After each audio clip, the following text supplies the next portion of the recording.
এর আগে আজ সকাল থেকে রাজধানীর রাজনীতি একেবারে উত্তপ্ত হয়ে উঠেছিল যখন মুখ্যমন্ত্রী মমতা বন্দ্যোপাধ্যায় দিল্লি পুলিশের বিরুদ্ধে অতি সক্রিয়তার অভিযোগ তুলেছিলেন।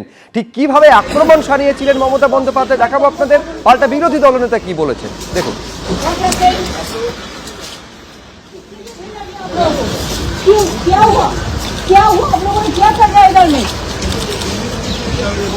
दिल्ली पुलिस से क्यों आप लोग थ्रेट कर रहे हैं? क्या किया है? आप इधर में रुको, आप तो इधर में तो भाग क्यों रहे हो? भाग क्यों रहे हो? देखिए भाई हम नमस्ते करके कहते हैं ब्रदर व्हाट हैपेंड। দেখুন এটা খুব স্যাড। সকাল থেকে বঙ্গভবন এবং আমাদের দুটো বঙ্গভবনে সেন্ট্রাল পুলিশ দিল্লি পুলিশ দিয়ে ভর্তি করে দিয়েছে। দেখছে ঘরে ঘরে খুঁজে কে কে এসছে, এটা ওরা করতে পারে না। They don't have any right to search room to room in Banga Bhavan that which people are staying from Bengal.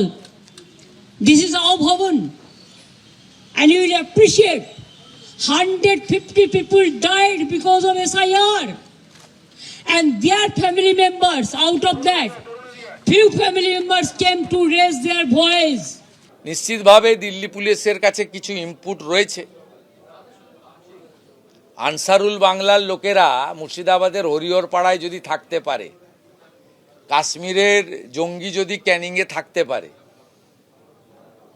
আর যদি সেই পিএফআই সিমিল লোকেদের সঙ্গে তৃণমূলের সম্পর্ক থাকতে পারে, সেক্ষেত্রে তারা খোঁজখবর তল্লাশি তো রাখবে। দিল্লির মতো হাই প্রোফাইল জায়গায় জাতীয় সুরক্ষা সবচেয়ে আগে। আমার মনে হয় মুখ্যমন্ত্রীর এই উস্কানি না দিয়ে দিল্লি পুলিশকে সহযোগিতা করা উচিত। কিছুক্ষণ আগে আপনারা শুনলেন রেলমন্ত্রী অশ্বিনী বৈষ্ণব, তিনি বলছেন যে মেট্রোর ক্ষেত্রে কতটা কাজ মোদী সরকার করেছে, কিন্তু সেইখানে বড় বাধা হয়ে দাঁড়িয়েছে রাজ্য সরকারের তরফে অসহযোগিতা। এবার তৃণমূলের তরফে কুণাল ঘোষ কি বলছেন দেখুন। দীর্ঘদিন ধরে মমতা বন্দ্যোপাধ্যায় প্রাক্তন রেলমন্ত্রী, তিনি থাকাকালীন বাংলাকে রেল বিপ্লব দেখিয়ে দিয়ে গেছেন, তার ভিশন প্রতিষ্ঠিত করে দিয়ে গেছেন। রেলমন্ত্রী মমতা বন্দ্যোপাধ্যায় শুরু করে যাওয়া পরিকল্পনাগুলোই ঠিকমতো করতে পারেননি। সারা দেশে রেল বিপর্যস্ত, দুর্ঘটনা বাড়ছে, যাত্রী পরিষেবা নেই, সময়গানের ব্যাপার নেই, পরিকাঠামো ভেঙে পড়েছে, বেসরকারিকরণের নামে কার্যত রেল বেচে দেওয়া চলছে। সেই রেলমন্ত্রী শোভা পায় না যিনি রেলের ভাড়া বাড়িয়ে চলেছেন। মমতা বন্দ্যোপাধ্যায় রেলের ভাড়া বাড়িয়ে যাত্রীদের উপর চাপ দেননি, মমতা বন্দ্যোপাধ্যায় বিকল্প আয়ের পথ দেখিয়েছিলেন। ফলে যে রেলমন্ত্রীর আমলে রেল বাজেটটাই তুলে দেয় কেন্দ্রীয় সরকার, সেই রেলমন্ত্রী রেল নিয়ে বড় বড় কথা শোভা। রেলমন্ত্রী অশ্বিনী বৈষ্ণব যেটা বলছেন যে বুলেট ট্রেন, প্রথম যে বুলেট ট্রেন চলছে সেটা কিন্তু এ রাজ্যেও সেই সুবিধাটা পাচ্ছে, তার কারণ শিলিগুড়ি পর্যন্ত যাবে। আমি সরাসরি আরো বিস্তারিত জানার জন্য কথা বলবো আমাদের প্রতিনিধি সনৎ ঝার সঙ্গে। সনৎ। হ্যাঁ দেখো সুপ্রজিৎ, শিলিগুড়ি বারাণসী এই যে রেল করিডোর, এক বুলেট ট্রেন সবচেয়ে ফাস্ট ট্রেন চলবে। এবং তোমাকে বলি যে শিলিগুড়ি এমন একটা জায়গা, সেটা পশ্চিমবঙ্গের এমন একটা জায়গা যেই জায়গার সঙ্গে কিন্তু দিল্লির যোগাযোগটা দীর্ঘদিনের। বিশেষ করে শিলিগুড়ির যে ব্যবসায়ী কমিউনিটি নির্ভর করে দিল্লির উপরে, সেই জায়গায় দাঁড়িয়ে এই যে বুলেট ট্রেন, সেটা শিলিগুড়ি বারাণসী এবং দিল্লি কানেক্টিভিটি, সেটা অনেকটা বেশি বিশেষ অর্থনৈতিকভাবে শিলিগুড়ির যে ট্রেড, এর শিলিগুড়ি তো কোনো বড় শিল্প নেই ঠিকই, কিন্তু ট্রেড হাব হিসাবে শিলিগুড়ি কিন্তু দীর্ঘদিন ধরে প্রতিষ্ঠিত।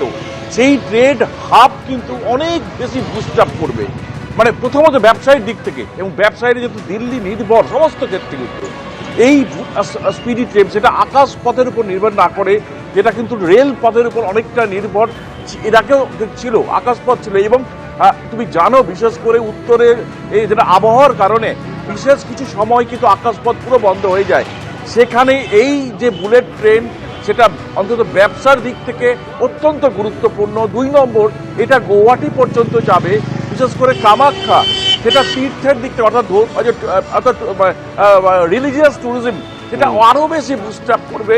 শিলিগুড়ি ট্যুরিজম সেন্টার আরও বেশি বুস্ট আপ করবে।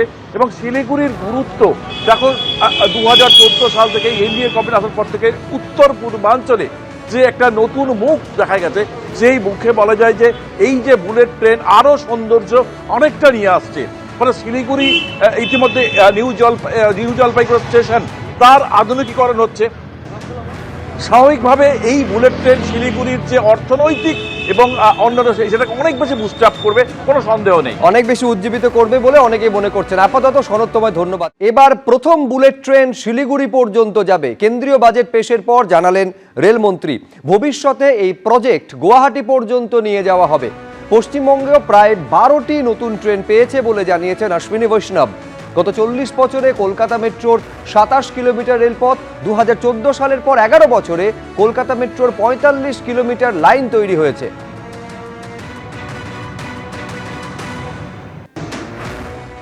वेस्ट बंगाल को बधाई हो कि आपके यहाँ पहली बुलेट ट्रेन आएगी सिलीगुड़ी के लिए। वाराणसी से सिलीगुड़ी वाया पटना ये ट्रेन बुलेट ट्रेन सिलीगुड़ी आएगी और भविष्य में ये बुलेट ट्रेन का कॉरिडोर टुवर्ड्स गुवाहाटी भी जाएगा। तो एक तरीके से नॉर्थ ईस्टर्न स्टेट्स के लिए, बंगाल के लिए बहुत बड़ी खुशखबरी है। बुलेट ट्रेन वेस्ट बंगाल के लिए मिलेगी। साथ ही साथ एक नया फ्रेट कॉरिडोर भी वेस्ट बंगाल के लिए आएगा, जो कि वेस्ट बंगाल में दानकुनी से आरंभ होगा और गुजरात को जोड़ेगा और उड़ीसा, छत्तीसगढ़, मध्य प्रदेश और महाराष्ट्र को भी ये फ्रेट कॉरिडोर जोड़ेगा। करीब करीब 1 दर्जन से अधिक गाड़ियां वेस्ट बंगाल में चलाई गई हैं और मैं विशेष जिक्र करूंगा वेस्ट बंगाल के केस में कि कोलकाता मेट्रो जो 40 साल में मात्र 27 किलोमीटर 27 किलोमीटर्स इन 40 इयर्स हुआ था, 2014 के बाद में इस 7 इयर्स में 45 किलोमीटर्स कोलकाता मेट्रो बनी। आप देखिए कंपैरिजन, 40 इयर्स में 27 किलोमीटर्स और 11 इयर्स में 45 kilometres. It's a major improvement in the connectivity for West Bengal. हालांकि ये प्रोजेक्ट और भी तेजी से आगे जा सकता है, लेकिन वेस्ट बंगाल गवर्नमेंट की तरफ से हाई कोर्ट का ऑर्डर होने के बावजूद भी चिंगड़ी घाटा में परमिशन नहीं दी जा रही है। वहाँ पे एक बाईपास रोड भी बना दी गई है, हाई कोर्ट ने भी ऑर्डर दिया है, फिर भी करीब 1.5 साल से ज़्यादा हो गया है, लेकिन पश्चिम बंगाल की सरकार की तरफ से काम आगे बढ़ाने की परमिशन नहीं है। एबीपी आनंद एगिए थाके एगिए राखे।